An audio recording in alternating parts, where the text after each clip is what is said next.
Ini am a married man aged 40. Ndane 10 years ndine mukadzi wangu. My issue is my wife, munhu wekuti kunyange ukamutadzira zvinengei haatauri, anongonyarara, kupopota chaiko hapopote. Sometimes ndinenge ndiri wrong but she ends up saying sorry iye. Pandiri kutoziva kuti I am a one.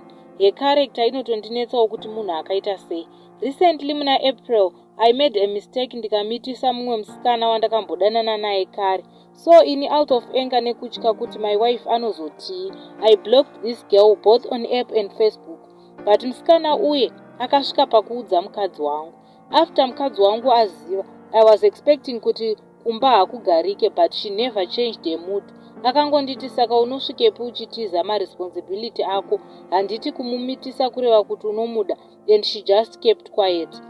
Ndinganyepa ndikati pane musi wakarega kundipa respect. After aziva nyaya iyi, chakandishamisa is she gave this girl mari yekunyoresa, akatenga preparation yese, akamupa. Ini ndaisada zvemimba, ndaida musikana, ndikati nhumbu abvise akaramba.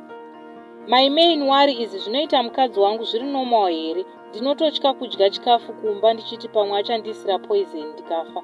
Varikowo here vane vakadzi vakadai? Ini ndatambura nestress yekufunga kuti munhu rudzii anodai haana mafeeling ekurwadziwawo here.